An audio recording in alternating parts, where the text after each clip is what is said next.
shumë në jetën time dhe në punën time, has jashtëzakonisht raste të tilla dhe them me bindje që kur raste të tilla shkojnë në veshin dhe në dorën e profesionistëve parandalohen. Ne çdo ditë në punën tonë kemi parandaluar raste të tilla që ndoshta nuk janë bërë mediatike, por ka raste pafund që parandalohen kur denoncohen dhe kur një vesh profesionisti e dëgjon dhe merr masat e duhura. Duhet me do e mos të ngrihet zëri të thuhet që të gjitha rastet që ju e shikoni si të rrezikshme, denoncojeni.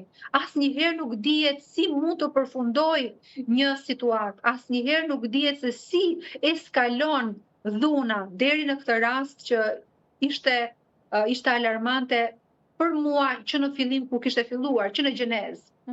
Duhet ndalojmë së pari gjykuari dhe hetimin, sepse themi vazhdimisht çfarë mund të ishte bërë.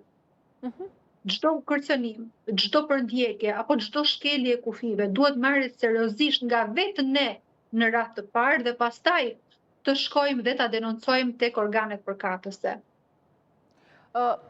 Në fakt shumë femra refuzojnë që të denoncojnë, refuzojnë që ta ngrenë zërin. Pse bëjnë?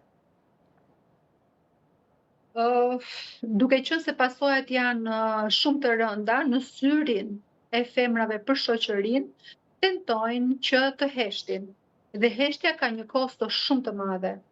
Le të shërbejnë dhe këto takimet tona në media për të ndërgjegjësuar vajzat dhe gratë që duhet do e mos ta denoncojnë dhunën në cilën do formë qoftë ajo, sidomos ajo brenda dyerve të mbyllura të një shtëpie. Një situatë e tilla që mund të dalin jashtë asaj që partnerët mendojnë, çojnë deri në situata vdekje si në ky rast. Shumë grave vajza mendojnë që nuk e vlerësojnë rrezikun aq të madh. Thonë është një bisedë, ka eskaluar në dhunë, pastaj ka nga ato që thonë po ishte vetëm një shpullë psikologe.